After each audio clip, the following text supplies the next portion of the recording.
साथियों, आज की वीडियो में मैं एक मकसद के साथ हाजिर हुआ हूं कि आज आपको मैं संपूर्ण शेड्यूल, धान की फसल का संपूर्ण शेड्यूल बताऊं कि उसमें किस दिन पर क्या खाद हमें लगानी चाहिए और क्या क्या स्प्रे किस साल के नाम के सहित मैं बताने जा रहा हूं कि क्या स्प्रे कितनी मात्रा में लगाना चाहिए और क्या रिजल्ट उसके देखने को मिलेंगे।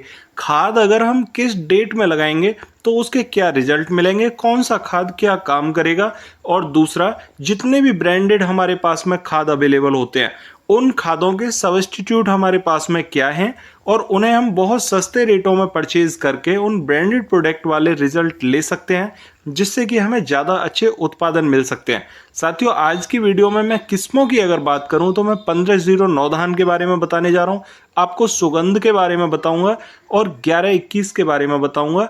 1121 से मेरा मकसद है कि जो धान की किस्में ज़्यादा बढ़ती हैं उसमें आप सभी किस्मों को ले सकते हैं, जिसमें कि आपको सारा शेड्यूल उन किस्मों का भी पता चलेगा जिनकी बढ़बाढ़ ज़्यादा होती है। तो साथियों, आज की वीडियो में बहुत सारी जानकारी मैं लेकर आया हूं, तो बने रहिए वीडियो में। आइए शुरुआत करते हैं इस वीडियो की। साथियों, धान की चाहे किसी भी किस्म की आप रोपाई कराने के लिए जा रहे हैं और रोपाई कराने से पहले जब भी घोल बनवाएं तो घोल में आपके पास में ज़्यादा कुछ भी नहीं है तो आप 35 किलोग्राम प्रति एकड़ के हिसाब से यूरिया ले लें और उसमें 10 से 15 किलोग्राम सरसों की खली और उसे सूखे खेत में बुरकाव करा के आप पानी लगाएं और पानी लगाने के साथ में अपने खेत में रोटावेटर से घोल बनवा दें। यही सबसे पहला शेड्यूल है और इससे ज़्यादा कुछ भी करने की ज़रूरत आपको धान की खेती के लिए नहीं पड़ेगी।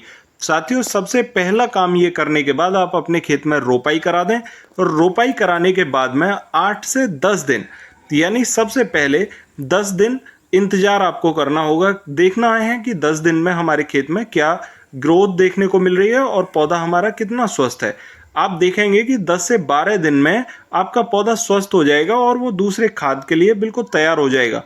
साथियों, दूसरी डोज यहाँ पर आपको लेनी है यूरिया 35 किलोग्राम, हरा कसिस 10 किलोग्राम प्रति एकड़ के हिसाब से, ह्यूमिक एसिड आप यहाँ पर 1 किलोग्राम प्रति एकड़ के हिसाब से डाल दें तो बहुत अच्छा रहेगा। साथियों, पहली स्प्रे आपको फिप्रोनिल की करनी होगी 5%, 250 ml प्रति एकड़ के हिसाब से। अब यहाँ पर जान लेते हैं कि ऐसा हमें क्यों करना चाहिए। जो दूसरी डोज है हमारी 8 से 12 दिन की, वो डोज हमारी फुटाव के लिए बहुत उपयोगी होती है और इस डोज में अगर हम हरा कसिस डाल देते हैं तो ये पौधे के प्रकाश संश्लेषण की क्रिया में, फुटाव में, और जो हमारे खेत में न्यूट्रल अवस्था में पड़े हुए खाद होते हैं उन्हें एक्टिवेट करने का काम यहाँ पर हरा कसिस और ह्यूमिक एसिड दोनों ही करते हैं। और साथियों, यहाँ पर यूरिया हमारे पौधे को ग्रोथ देने का काम करता है, इसलिए हमें 8 से 10 दिन पर या लास्ट 12 दिन पर यह डोज लगा देनी चाहिए। पहला स्प्रे जब भी हम कर रहे हैं फिप्रोनिल का तो ये हमें 15 दिन पर इसलिए करना चाहिए क्योंकि पहले 15 दिनों में हमारे खेत में दीमक ऊपर आने लगती है और दूसरा बकानी की शिकायत अगर हमारे खेत में है तो वो पौधे दिखाई देने लगते हैं, और तीसरा हल्के हल्के कीट हमारे खेत में आ जाते हैं जो कि इंसेक्टिसाइड, गिडार बहुत ज़्यादा होती हैं आज की डेट में, तो छोटी छोटी जो गिडारें हैं वो हमारे खेत में इफेक्ट ना डालें, इसलिए हमें समय पर 15 दिन पर ये स्प्रे फिप्रोनिल का कर देना चाहिए। ये दीमक, बकांदी और गिडार तीनों चीज़ों से रोकने का काम करेगा। साथियों, तीसरी डोज में हमें यहाँ पर 20 से 21 दिन का समय और यूरिया यहाँ 35 किलोग्राम लेना होगा, कैल्शियम क्लोराइड 3 किलोग्राम प्रति एकड़ के हिसाब से और नीला थोता 1 किलोग्राम प्रति एकड़ के हिसाब से यहाँ हमें डालना होगा। यहाँ पर हमें कैल्शियम क्लोराइड और नीला तोता क्यों डालना चाहिए? साथियों, कैल्शियम क्लोराइड इसलिए क्योंकि पौधे में ग्रोथ का जो समय होता है वो यही होता है और पौधे का तना मोटा हो रहा होता है, फूल रहा होता है, उस समय पर उसे कैल्शियम की बहुत सख्त ज़रूरत होती है और कैल्शियम यहाँ पर जितनी भी ग्रोथ होती है, बढ़वार होती है, फुटाव होता है, उसे निकाल के लाने का काम करता है। नीला तोता हमें इस अवस्था में क्यों डालना चाहिए? क्योंकि इस अवस्था में हमारे खेत में सूढ़ी गिडार का प्रकोप बढ़ता है और हमारे पौधे की गोब में सूढ़ी गिडार पलने लगती है, इसलिए हमें नीला तोता डालना चाहिए। नीला तोता यहाँ पर एक हैंड तो सूढ़ी गिडार को बिल्कुल खत्म कर देगा, ये बात फैक्ट है, और जो पौधा आपका खराब हो गया है उस पौधे में फुटाव निकालने तक की भी जिम्मेदारी नीला तोता उठा लेता है, इसमें कोई दो राय नहीं है। हमें चौथे नंबर की जो डोज है वो 28 से 30 दिन पर डालनी होगी। इसमें हमें ना तो बुरकाव करना है किसी चीज़ का, ना ही स्प्रे करना है, इसमें सीधे हमें एक 50 लीटर का या 100 लीटर का ड्रम ले लेना है पानी के लिए, और उस पानी के ड्रम में हमें यहाँ पर 4 किलोग्राम यूरिया डाल देना है, 1 किलोग्राम सुहागा और 3 किलोग्राम चूने का पानी। चूने का पानी यानी कि कोई भी खड़िया आप ले सकते हैं, खड़िया ले लें या कलई ले लें, भुनी हुई कलई हो या भुना हुआ चूना हो, उसे आप कम से कम 15 से 20 लीटर पानी के अंदर डाल दीजिए। और डालने के बाद में आप उसे एक रात पड़ा रहने दें, और पड़ने के बाद में आप उसमें से जितना भी पानी है वो निकाल लें बाहर।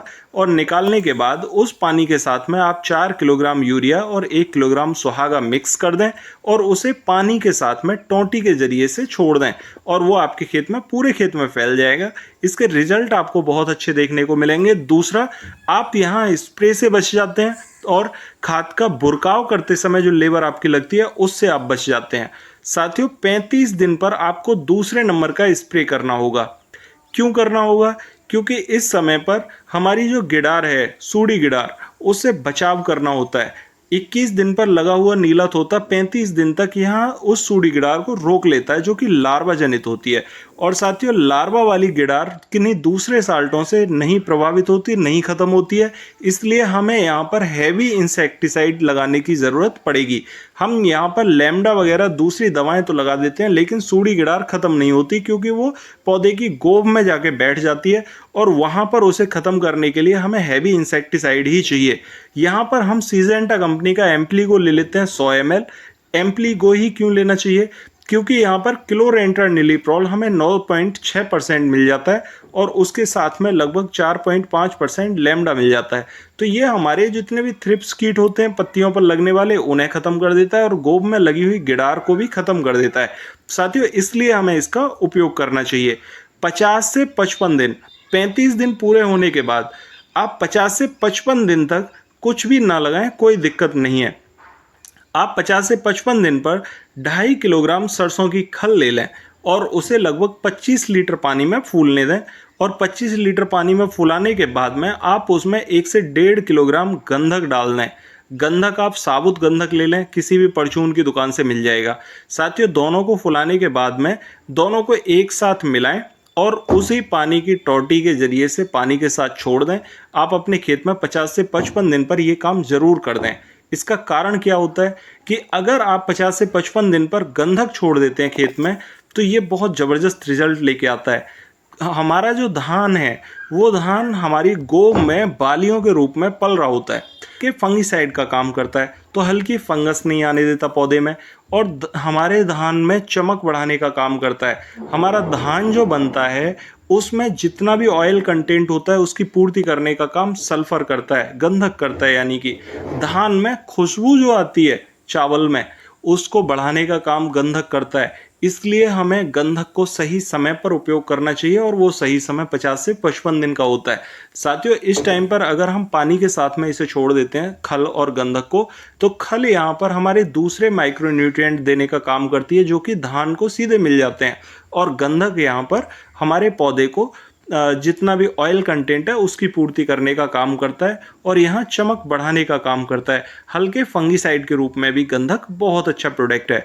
साथियों, अब यहाँ पर 65 से 70 दिन का समय आ जाता है, हमारा सारा शेड्यूल रहता है, और इस शेड्यूल में हमें कहीं भी बहुत ज़्यादा ना तो यूरिया लगाने की ज़रूरत पड़ती है। यूरिया हमारा लगभग 3 डोज में 35 किलोग्राम प्रति एकड़ के हिसाब से लगता है। लगभग यहाँ पर 105 किलोग्राम यूरिया हम इस टाइप से डाल देते हैं और 4 से 5 किलोग्राम यूरिया हम लिक्विड में बना के दे देते हैं। इस टाइप से 110 किलोग्राम यूरिया में हमारा पूरा 1 एकड़ ज़मीन का टोटल खाद पूरा हो जाता है। साथियों, अगर मैं बात करूं दूसरे खादों की, तो आप इसका कैलकुलेशन कितना भी बढ़ा के कर लीजिए, फिर भी आप जितनी भी लागत लगाते हैं उससे सस्ता ये पड़ेगा। आपके खेत में लगभग 3.5 से 4 क्विंटल प्रति एकड़ के हिसाब से बड़े आसानी से धान कट जाएगा और इससे आपको रिजल्ट भी बहुत अच्छे देखने को मिलेंगे, क्योंकि इसमें चमक बहुत तगड़ी होगी। ये मंडी टॉप करने वाला धान आप यहाँ पर इस टाइप से पका सकते हैं। तो ये तो बात हुई 1509 धान की। साथियों, अब बात करूंगा मैं सुगंध धान की, कि सुगंध धान में हमें क्या करना चाहिए। सुगंध धान के लिए जितना भी सुगंध 5 होता है, उसमें हमें सुहागा 50 से 55 दिन पर 1 किलोग्राम दोबारा से डालना चाहिए। क्यों? अगर 50 से 55 दिन पर हम सुहागा एक बार दोबारा डाल देते हैं, तो सुगंध धान में जब बालियां गोब में होती हैं और वहां से बाहर निकलती हैं, तो इन बालियों में दूध बनने के समय पर ये बालियां फट जाती हैं। दाना फटने के कारण दूध बाहर निकलता है और उस दूध पर फंगस यहाँ पर अटैक करती है और वो फंगस यहाँ उसे काला कर देती है और जो कंडुआ रोग की शुरुआत हो जाती है। साथियों, अगर हमने 50 से 55 दिन पर यहाँ पर सुहागे का उपयोग कर लिया तो वो हमारे दाने को फटने से रोक देता है, जिससे कि दूध बाहर नहीं निकलता और इससे कंडुआ रोग की शुरुआत नहीं होती। बहुत ज़्यादा कुछ करने की ज़रूरत नहीं पड़ती है और हम इतनी ही डोज में सुगंध धान को आसानी से पका सकते हैं। आशा है कि आप इस बात को समझ पा रहे होंगे। अगर नहीं समझ पा रहे हैं तो आप कमेंट बॉक्स में ज़रूर लिखिए। साथियों, अगर आप 11-21 धान या इसके जो सह फसली हैं उन्हें कर रहे हैं, यानी 11-21 की तरह वनस्पति की जितनी भी बड़ी बढ़ने वाली किस्में हैं उनको आप कर रहे हैं, वो 28 से 30 दिन पर 6 किलोग्राम यूरिया, 4 किलोग्राम डीएपी और 3 किलोग्राम चूना, ठीक है, चूना आपको लेना है और उसे आप 20 से 25 लीटर पानी में फुलाएंगे। उसी टाइप से आपको उपयोग करना है, उसके अलावा आपको दूसरे तरीके से उपयोग नहीं करना है। उसके पानी को आप यहाँ पर 6 किलोग्राम यूरिया और 4 किलोग्राम डीएपी के साथ में मिक्स कर लेंगे और आपको सिर्फ 28 से 30 दिन वाली डोज लगानी है। एक 20 से 21 दिन वाली डोज इसमें उपयोग नहीं करनी है। आप 10 से 12 दिन पर एक डोज लगाएंगे, उसके बाद 28 से 30 दिन पर इस टाइप से पानी के साथ में 6 किलोग्राम यूरिया और 4 किलोग्राम डीएपी के साथ में 3 किलोग्राम चूना छोड़ देंगे। चूना हमें 30 दिन पर क्यों छोड़ना चाहिए? साथियों, 30 दिन पर पौधे की जितनी भी पौधे का जो तना है वो उस टाइम पर कैल्शियम की डिमांड करता है और कैल्शियम अगर उस समय मिल जाए तो हमारे तने में जान बनी रहती है और इस टाइम पर हमारी बालियां गोब में पल रही होती हैं, छोटी छोटी बालियां होती हैं। तो साथियों, उस समय पर चूने या कैल्शियम की बहुत आवश्यकता होती है पौधे को, तो हमें 30 दिन के अंतराल पर लगभग चूने को दे देना चाहिए। अगर पौधे को उस समय चूना मिल जाता है तो तना बहुत मजबूती से ऊपर बढ़ेगा और हॉपर जैसी समस्या आने से भी यहाँ पर रोकथाम होगी। साथियों, 30 से 35 दिन पर हमें सीजेंटा कंपनी का एम्प्लीगो यूज कर लेना चाहिए, लगभग 100 ml प्रति एकड़ के हिसाब से 150 लीटर पानी में मिला के। बिल्कुल, अगर हम एम्प्लीगो यूज कर लेते हैं इस समय पर, आप जानते हैं कि सूढ़ी गिडार बहुत खतरनाक हो चुकी है और अगर 30 से 35 दिन पर इसकी रोकथाम हो जाती है एक हैवी कीटनाशक के जरिए से, तो ये लगभग 1 महीने से 1.5 महीने तक की बहुत अच्छी रोकथाम होगी और यहाँ पर हमें बहुत ज़्यादा कीटनाशक लगाने की ज़रूरत नहीं पड़ेगी क्योंकि ये लंबी अवधि का कीटनाशक है। तो हमें 30 से 35 दिन पर इसका एक उपयोग कर लेना चाहिए। साथियों, फिर हम 50 से 55 दिन यानी 30 से 35 दिन के बाद में 50 से 55 दिन पर डीएपी 4 किलोग्राम लेंगे, नीला तोता 1 किलोग्राम प्रति एकड़ के हिसाब से पानी के साथ छोड़ देंगे। बस डीएपी छोड़ना है, यूरिया नहीं लेना है और इसके साथ में हमें यहाँ पर नीला तोता 1 किलोग्राम मिला लेना है। क्यों? नीला तोता अगर हम यहाँ पर मिला लेते हैं तो ये एक तो फंगस नहीं आने देता और दूसरा यहाँ अगर हम डीएपी मिला लेते हैं तो डीएपी हमारे तने को मजबूत करने का काम इस अवस्था में करती है और धान जो बन रहा होता है, चावल जो बन रहा होता है हमारा धीरे धीरे बालियों में, तो उसको ये मजबूती से ऊपर आने का काम करती है। साथियों, अगर बात करें कि पौधे की ज़्यादा बढ़वार होने पर हमें क्या करना चाहिए, अगर मानो हमारी किस्म ऐसी है 11-21 की तरह जो कि ज़्यादा बढ़ चुकी है, उस अवस्था में साथियों हमें 50 से 55 दिन पर यह अंदाज़ा हो जाता है कि हमारी फसल एक लिमिट से ज़्यादा बढ़ रही है और गिरने के चांसेस हैं, तो हमें वहाँ पर पत्ते की गोव को छोड़कर ऊपर जो भी पत्ता है उसमें एक लिमिट तक ऊपर छोड़ दें, नीचे छोड़ दें और उसे काट दें। उसे काट काट के उसे खेत में ही फैला दें और पानी लगा दें। साथियों, इससे क्या होगा कि वो खाद का जितना भी पत्ता है उसका खाद बन जाता है और हमारा पौधा भी स्वस्थ बना रहता है और हमारी जितने भी तने होते हैं पौधे के वो भी मजबूत हो जाते हैं, बालियां भी मजबूत निकलती हैं। साथियों, इस टाइप से हम अपनी फसल को गिरने से भी बचा सकते हैं। साथियों, इस टाइप से हम धान की सभी किस्मों का ट्रीटमेंट कर सकते हैं और अगर हमें कोई भी स्पेसिफिक अपनी किस्म रखनी है या है हमारी बुबी हुई, तो उसके लिए हम कमेंट बॉक्स में पूछ सकते हैं कि हमारी किस्म में किस टाइप से ट्रीटमेंट हमें करना चाहिए। साथियों, आप अपनी फसल की अवस्था के अनुसार अपना ट्रीटमेंट चुनें और उसका उपयोग करके उसके ज़्यादा लाभ उठाएं। साथियों, मैंने यहाँ पर फोकस सबसे ज़्यादा इस बात पर किया है कि आप स्प्रे की टंकी बहुत ज़्यादा ना लटकाएं और आप उसे ड्रिप के माध्यम से ही दें। साथियों मैंने यहाँ पर दूसरा पॉइंट यहाँ सबसे ज़्यादा फोकस ये किया है कि आप बुरकाव वाली अवस्था या हर फसल में आपको कुछ ना कुछ लाभ हो रहा है। साथियों आशा करता हूँ आपको यह जानकारी ठीक लगी होगी। फिर भी अगर आपकी कोई क्वेरी हो तो कमेंट बॉक्स में ज़रूर पूछिएगा, और यदि आपको लगता है कि दूसरे साथियों के लिए यह जानकारी अच्छी हो सकती है तो आप उनको शेयर ज़रूर करिएगा। और अगर चैनल पर नए आए हैं तो चैनल को सब्सक्राइब ज़रूर कर लें, ताकि नई वीडियो का नोटिफिकेशन आपको सबसे पहले मिल सके। तो मिलते हैं फिर अगली वीडियो में, तब तक के लिए नमस्कार किसान साथियों।